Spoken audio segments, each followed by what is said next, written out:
Welcome to wishful ಅಡುಗೆ ಮನೆ. ನೋಡಿ, ಫ್ರೆಶ್ ಆಗಿ ಸಬ್ಬಸಿಗೆ ಸೊಪ್ಪು ಸಿಕ್ಕಿದೆ. ಈ ಸೊಪ್ಪಿಂದ ಒಂದು ಡಿಫ್ರೆಂಟ್ ಆಗಿ ಒಂದು ವೆರೈಟಿನ ಮಾಡೋಣ. ಹೇಗೆ ಮಾಡೋದು ಅಂತ ನೋಡೋಣ ಬನ್ನಿ.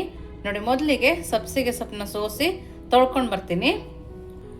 ನೋಡಿ, ಇಲ್ಲಿ ಇವಾಗ ಸಬ್ಬಸಿಗೆ ಸೊಪ್ಪನ್ನು ಸಣ್ಣದಾಗಿ ಕಟ್ ಮಾಡ್ಕೊಂಬಂದಿದ್ದೀನಿ.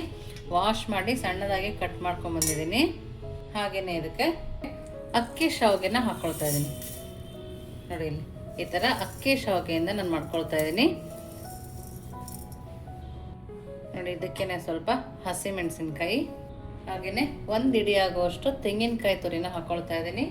ಹಾಗೆಯೇ ಒಂದು ಅರ್ಧ ಕ್ಯಾರೆಟ್ ತುರಿ, ಸ್ವಲ್ಪ ಕೊತ್ತಂಬರಿ ಸೊಪ್ಪು. ನೋಡಿ, ಇದಕ್ಕೇನೆ ರುಚಿಗೆ ತಕ್ಕಷ್ಟು ನಾವಿಲ್ಲಿ ಉಪ್ಪನ್ನು ಸೇರಿಸ್ಕೊಳ್ಳೋಣ. ಹಾಗೆಯೇ ಇದಕ್ಕೆ ಒಂದು ಅರ್ಧ ಕಪ್ ಆಗುವಷ್ಟು ಮೊಸರನ್ನ ಹಾಕ್ಕೊಳ್ತಾ ಇದ್ದೀನಿ. ಹುಳಿ ಮೊಸರನ್ನೇ ಇಲ್ಲಿ ನಾನಿಲ್ಲಿ ಸೇರಿಸ್ಕೊಂಡಿದ್ದೀನಿ. ನೋಡಿ, ಇಷ್ಟನ್ನು ಹಾಕಿ ನೀಟಾಗಿ ಕೈಯಲ್ಲಿನೇ ಕಲಿಸ್ಕೊಬೇಕು. ಮೊದಲಿಗೆ ನಾವು ಇದಕ್ಕೆ ನೀರನ್ನು ಹಾಕೋಬಾರ್ದು. ನಮಗೆ ನೀರಿನ ಅವಶ್ಯಕತೆ ಇದ್ದರೆ ಆಮೇಲೆ ನಾವು ಇದಕ್ಕೆ ನೀರನ್ನು ಸೇರಿಸ್ಕೊಬೇಕು. ಕೈಯಲ್ಲಿ ನೀಟಾಗಿ ಸ್ವಲ್ಪ ಶಾವಿಗೆನ ಮಿಕ್ಸ್ ಮಾಡ್ತಾ ಕಲಿಸ್ಕೊಳ್ಳೋಣ. ಶಾವಿಗೆ ಕಟ್ಟಾಗ್ತಾ ಇರುತ್ತೆ, ಅದೇ ಥರ ನೀಟಾಗಿ ಕಲಿಸ್ಕೊಬೇಕು. ನೋಡಿ, ಈ ಥರ. ನಿಮ್ಗೆ ಇನ್ನೂ ಬೇಕಿದ್ರೆ ಮೊಸರು ಬೇಕಿದ್ರೆ ಹಾಕೋಬೋದು. ಇವಾಗ ಇದಕ್ಕೆ ಮೊಸರಿನ ಬೌಲ್ ಇತ್ತಲ್ಲ, ಅದಕ್ಕೆ ಸ್ವಲ್ಪ ನೀರನ್ನು ಹಾಕಿ ಪಕ್ಕಕ್ಕೆ ಎತ್ತಿಟ್ಕೊಳ್ತಾ ಇದ್ದೀನಿ. ಇದನ್ನು ಪಕ್ಕಕ್ಕೆ ಎತ್ತಿಟ್ಟು ನೆಕ್ಸ್ಟ್ ಏನು ಮಾಡೋದು ನೋಡೋಣ ಬನ್ನಿ. ನೋಡಿ, ನಾನಿಲ್ಲಿ ಒಂದು ಬಾಣಲಿನ ತೊಗೊಂಡು ಎಣ್ಣೆನ ಹಾಕ್ಕೊಳ್ತಾ ಇದ್ದೀನಿ. ಒಂದು 2 ಸ್ಪೂನ್ ಆಗುವಷ್ಟು ನಾನಿಲ್ಲಿ ಎಣ್ಣೆನ ಸೇರಿಸ್ಕೊಳ್ತಾ ಇದ್ದೀನಿ. ನೋಡಿ, ಇಷ್ಟು ಎಣ್ಣೆ ಸಾಕಾಗುತ್ತೆ ನಮಗೆ. ನೋಡಿ, ಎಣ್ಣೆ ಕಾದ ನಂತರ ಸ್ವಲ್ಪ ಸಾಸಿವೆನ ಹಾಕ್ಕೊಳ್ತಾ ಇದ್ದೀನಿ. ಹಾಗೆಯೇ ಸ್ವಲ್ಪ ಜೀರಿಗೆ, ಹಾಗೆಯೇ 1 ಸ್ಪೂನ್ ಆಗುವಷ್ಟು ಕಡಲೆಬೇಳೆನ ಹಾಕ್ಕೊಳ್ತಾ ಇದ್ದೀನಿ. ನೋಡಿ, ಇಷ್ಟು ಸ್ವಲ್ಪ ಫ್ರೈ ಆಗಬೇಕು. ಕಡಲೆಬೇಳೆ ಸ್ವಲ್ಪ ಕೆಂಪು ಬಣ್ಣ ಬಂದರೆ ಸಾಕಾಗತ್ತೆ ನಮಗೆ. ನೋಡಿ, ಸಾಸಿವೆನೂ ಸಿಡಿತಾ ಇದೆ, ಕಡಲೆಬೇಳೆನೂ ಸ್ವಲ್ಪ ಕೆಂಪಾಗಿದೆ. ಈ ಟೈಮಲ್ಲಿ 1 ಕಪ್ ಆಗುವಷ್ಟು ಉಪ್ಪಿಟ್ಟಿನ ರವೆನ ಹಾಕ್ಕೊಳ್ತಾ ಇದ್ದೀನಿ. ಮೀಡಿಯಮ್ ಫ್ಲೇಮಲ್ಲಿ ಇಟ್ಟು ಘಮ್ಮನ ತನಕ ನಾವು ಇದನ್ನು ಹುರ್ಕೋಬೇಕು. ತುಂಬಾ ಟೇಸ್ಟಿಯಾಗಿರುತ್ತೆ, ಡಿಫ್ರೆಂಟಾಗಿ ಕೂಡ ಇರುತ್ತೆ. ಮನೆಗೆ ಯಾರು ಬಂದರೆ ದಿಢೀರಂತ ಕೂಡ ಮಾಡ್ಕೊಡ್ಬೋದು. ನೋಡಿ, ಇದು ರವೆ ಸ್ವಲ್ಪ ಹಸಿ ವಾಸನೆ ಹೋಗೋ ತನಕ ನಾವು ಹುರ್ಕೊಂಬರೋಣ. ನೋಡಿ, ರವೆ ಸ್ವಲ್ಪ ಹುರಿದಿದೆ, ಹಸಿ ವಾಸನೆ ಹೋಗಿದೆ. ಇವಾಗ ಸ್ಟವನ್ನು ಆಫ್ ಮಾಡಿಕೊಂಡು ಒಂದು ಸರಿ ಈ ಥರ ಕೈ ಆಡಿಸ್ಕೊಳ್ಳೋಣ.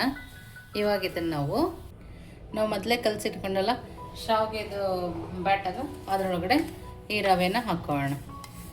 ರವೆ, ಕಡಲೆಬೇಳೆ, ಜೀರಿಗೆ ಎಲ್ಲ ಹುರ್ಕೊಂಬಂದ್ವಲ್ಲ, ಅದನ್ನು ಇದರೊಳಗಡೆ ಹಾಕೋಣ. ಅಂತ ಇದೆ, ತುಂಬಾ ಸೂಪರ್ ರೆಸಿಪಿ ಅಂತ ಹೇಳ್ಬೋದು. ನೋಡಿ, ಈ ಥರ ಹಾಕಿದ್ಮೇಲೆ ಒಂದು ಸರಿ ಕೈ ಆಡಿಸ್ಕೊಬೇಕು. ನೋಡಿ, ಈ ಥರ ಮಿಕ್ಸ್ ಮಾಡ್ಕೊಂಡ್ಮೇಲೆ ಸ್ವಲ್ಪ ಸ್ವಲ್ಪ ನೀರು ಹಾಕಿ ಕಲಿಸ್ಕೊಳ್ತಾ ಇದ್ದೀನಿ. ನೋಡಿ, ನೀವಿನ್ನೂ ನಮ್ಮ ವಾಟ್ಸಪ್ ಗ್ರೂಪಿಗೆ ಜಾಯಿನ್ ಆಗಿಲ್ಲ ಅಂದರೆ ವಿಶ್ಫುಲ್ ವಾಟ್ಸಪ್ ಗ್ರೂಪ್ಗೆ ಜಾಯಿನ್ ಆಗೋದನ್ನು ಮರಿಬೇಡಿ. ಒಳ್ಳೆ ರೆಸಿಪಿಗಳನ್ನ ನೋಡ್ಬೋದು. ನಿಮ್ಗಿನ್ನೂ ಯಾವ ರೆಸಿಪಿ ಬೇಕೋ ಅದನ್ನು ಕೂಡ ತಿಳಿಸಿದ್ರೆ ಅದನ್ನು ಕೂಡ ನಾವು ಮಾಡಿ ತೋರಿಸ್ತೀವಿ. ನೋಡಿ, ಈ ಟೈಮಲ್ಲಿ ಉಪ್ಪನ್ನ ರುಚಿ ನೋಡಿ ಬೇಕಾದರೂ ಹಾಕೋಬೋದು. ನನಗಿದು ಕರೆಕ್ಟಾಗಿದೆ. ನೋಡಿ, ಹದ ಈ ಹದದಲ್ಲೇ ಇರಬೇಕು, ತೆಳುವಾಗಿ ಇರಬಾರ್ದು. ನೋಡಿ, ಇವಾಗ ಈ ಹದದಲ್ಲಿದೆಯಲ್ಲ, ಸದ್ಯಕ್ಕೆ ಇದನ್ನು ಪಕ್ಕಕ್ಕೆ ಇಡೋಣ. ನೋಡಿ, ಮೊದಲಿಗೆ ಒಂದು ಮಿಕ್ಸಿ ಜಾರ್ನ ತಗೊಂಡು ತೆಂಗಿನಕಾಯಿನ ಹಾಕ್ಕೊಳ್ತಾ ಇದ್ದೀನಿ. 2 ಸ್ಪೂನ್ ಆಗುವಷ್ಟು ಕಡಲೆನ ಹಾಕ್ಕೊಳ್ಳೋಣ. ಹಾಗೆ ರುಚಿಗೆ ತಕ್ಕಷ್ಟು ಉಪ್ಪು, ಸ್ವಲ್ಪ ಬೆಳ್ಳುಳ್ಳಿ, ಖಾರಕ್ಕೆ ತಕ್ಕಂತೆ ಹಸಿಮೆಣಸಿನ್ಕಾಯಿ, ಸ್ವಲ್ಪ ಕೊತ್ತಂಬರಿ ಸೊಪ್ಪು ಹಾಕಿ ನಾವು ಸ್ವಲ್ಪನೇ ನೀರನ್ನು ಹಾಕಿ ಚೆನ್ನಾಗಿ ರುಬ್ಕೊಂಬರೋಣ. ನೋಡಿ, ಇದಕ್ಕೇನೆ ಇವಾಗ ನಾನಿಗೆ ಸ್ವಲ್ಪ ಎಣ್ಣೆ, ಸಾಸಿವೆ, ಉದ್ದಿನ ಬೇಳೆ, ಸ್ವಲ್ಪ ಜೀರಿಗೆ, ಕರಿಬೇವಿನ ಸೊಪ್ಪು, ಇಂಗು ಹಾಕ್ಕೊಂಡು ಒಗ್ಗರಣೆನ ಹಾಕ್ಕೊಳ್ತಾ ಇದ್ದೀನಿ. ಈ ಥರ ಒಗ್ಗರಣೆ ಹಾಕಿ ಮಿಕ್ಸ್ ಮಾಡಿ ಪಕ್ಕಕ್ಕೆ ಎತ್ತಿಟ್ಕೊಳ್ಳೋಣ. ನೋಡಿ, ನಾನು ಇಡ್ಲಿ ಪ್ಲೇಟಿಗೆ ಎಣ್ಣೆನ ಸರ್ಕೊಳ್ತಾ ಇದ್ದೀನಿ. ನಾವು ಇಡ್ಲಿ ಪ್ಲೇಟಿಗೆ ಎಣ್ಣೆ ಸರೋದ್ರಿಂದ ಅಂಟಲ್ಲ ಅಂಥೇಳಿ, ಬೇಡ ಅನ್ನೋರು ಬಾಳೆದೆಲೆ ಇಟ್ಟು ಕೂಡ ಮಾಡ್ಕೋಬೋದು. ನೋಡಿ, ಇವಾಗ ರೆಡಿ ಮಾಡ್ಕೊಂಡಿದ್ದೀವಲ್ಲ, ಇವಾಗ ನೋಡಿ ಈ ಥರ ಇನ್ನೊಂದು ಸರಿ ನಾವು ಇದನ್ನು ಕಲಿಸ್ಕೊಬೇಕು. ಮೊಸರು ಹುಳಿ ಇದ್ರಂತೂ ತುಂಬ ಚೆನ್ನಾಗಿ ಬರುತ್ತೆ. ಬ್ಯಾಟರ್ ನೋಡಿ ಇದೇ ಹದದಲ್ಲೇ ಇರಬೇಕು. ಒಂದೊಂದು ಉಂಡೆ ಥರ ಮಾಡಿ ಇಟ್ಕೊಳ್ಳೋಣ. ನೋಡಿ, ಈ ಥರ ನಿಮ್ಗೆ ಎಷ್ಟು ದಪ್ಪ ಬೇಕೋ ಅಷ್ಟು ದಪ್ಪ ಮಾಡ್ಕೋಬೋದು. ನೋಡಿ, ನೀವು ಇದನ್ನು ಮನೇಲಿ ಮಾಡ್ತಾಯಿದ್ರೆ ಯಾವ ಥರ ಮಾಡ್ತೀರಾ ಅಂತ ಕಮೆಂಟ್ ಮೂಲಕ ತಿಳಿಸೋದನ್ನು ಮರಿಬೇಡಿ. ತುಂಬಾ ಚೆನ್ನಾಗಿರುತ್ತೆ. ಶಾವಿಗೆ ಉಪ್ಪಿಟ್ಟು ತಿಂದು ಬೇಜಾರಾದಾಗ ಈ ಥರ ಒಂದು ರೆಸಿಪಿ ಮಾಡಿಕೊಂಡ್ರೆ ತಿನ್ನೋಕ್ಕೂ ಚೆನ್ನಾಗಿರುತ್ತೆ, ನೋಡೋಕ್ಕೂ ಚೆನ್ನಾಗಿರುತ್ತೆ. ನೋಡಿ ಪಕ್ಕದಲ್ಲಿ ನೀರು ಬಿಸಿಯಾಗಿದೆ, ಅದರೊಳಗಡೆ ಇದನ್ನು ಇಟ್ಕೊಳ್ಳೋಣ. ನೋಡಿ ನೀರು ಚೆನ್ನಾಗಿ ಕುದೀತಾ ಇದೆಯಲ್ಲ, ಈ ಟೈಮಲ್ಲಿ ಇದರೊಳಗಡೆ ಇಟ್ಕೊಳ್ಳೋಣ. ನೋಡಿ ಒಂದು ಬೌಲ್ ಶಾವಿಗೆನಲ್ಲಿ 2 ಪ್ಲೇಟ್ ಆಗುವಷ್ಟು ಇಡ್ಲಿ ಆಗಿದೆ. ಇವಾಗ ಇದನ್ನು ಲಿಡ್ಡನ್ನು ಕ್ಲೋಸ್ ಮಾಡಿ ಒಂದು 5 ನಿಮಿಷ ಮೀಡಿಯಮ್ ಫ್ಲೇಮಲ್ಲಿಟ್ಟು ಬೇಯಿಸ್ಕೊಂಬರೋಣ. ನೋಡಿ ಇವಾಗ 5 ನಿಮಿಷ ಆಗಿದೆ. ವಾವ್, ಎಷ್ಟು ಚೆನ್ನಾಗಿ ಬಂದಿದೆ ನೋಡಿ. ಇವಾಗ ಸ್ಟವನ್ನು ಆಫ್ ಮಾಡ್ಕೊಂಡಿದ್ದೀನಿ. ನೋಡಿ ಇಡ್ಲಿ ಆಗಿದೆ. ಇವಾಗ ತಣ್ಣಗಾಕಿ ಬಿಡೋಣ.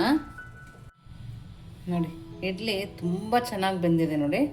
ಇವಾಗ ಸ್ವಲ್ಪ ತಣ್ಣಗಾಗಿದೆ. ವಾವ್, ನೋಡ್ತಾ ಇದ್ರಲ್ಲ ಎಷ್ಟು ಚೆನ್ನಾಗಿ ಬಂದಿದೆ ಅಂತೇಳಿ. ನೋಡಿ ತುಂಬ ಅಂದರೆ ತುಂಬಾ ಚೆನ್ನಾಗಿ ಬಂದಿದೆ ನೋಡಿ. ವಾವ್ ಅಂತಲೇ ಹೇಳಬೇಕು, ಅಷ್ಟು ಸಕ್ಕದಾಗಿ ಬಂದಿದೆ ನೋಡಿ. ಎಲ್ಲ ಇಡ್ಲಿಗಳು ಅಷ್ಟೇ ಚೆನ್ನಾಗಿ ಬಂದಿದೆ. ನಿಮಗೆ ತೆಂಗಿನಕಾಯಿ ಬೇಡ ಅಂದರೆ ಸ್ಕಿಪ್ ಕೂಡ ಮಾಡ್ಬೋದು.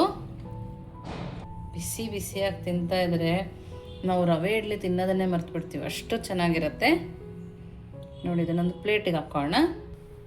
ವಾವ್, ನೋಡಿ ಬಿಸಿ ಬಿಸಿ ಶಾವಿಗೆ ಇಡ್ಲಿ ಏನು ಸಕ್ಕದಾಗಿ ಬಂದಿದೆ ನೋಡ್ತಾ ಇದ್ರಲ್ಲ ನೀವೇ. ಒಳಗಡೆ ಕೂಡ ತೋರಿಸ್ತೀನಿ ನೋಡಿ. ರವೆ ರವೆ ಥರ ನೀಟಾಗಿ ಬಂದಿದೆ. ಬೆಂದಿರೋದು ಕೂಡ ತುಂಬ ಚೆನ್ನಾಗಿ ಬೆಂದಿದೆ. ತುಂಬ ಸುಲಭವಾಗಿ ಬೇಗನೆ ಮಾಡ್ಕೊಬೋದು. ಲಂಚ್ ಬಾಕ್ಸಿಗಂತೂ ಹೇಳಿ ಮಾಡಿಸಿದ ರೆಸಿಪಿ ಅಂತಲೇ ಹೇಳ್ಬೋದು. ನೀವು ಖಂಡಿತವಾಗೂ ಒಂದ್ಸರಿ ಮನೆಯಲ್ಲಿ ಟ್ರೈ ಮಾಡಲೇಬೇಕು, ಅಷ್ಟು ಚೆನ್ನಾಗಿದೆ. ಇವಾಗ ನಾವು ಚಟ್ನಿ ಜೊತೆ ಯಾವ ಥರ ತಿನ್ನೋದು ನೋಡೋಣ ಬನ್ನಿ. ನೋಡಿ ಇಲ್ಲಿ 2 ಇಡ್ಲಿನ ತಗೋಣ.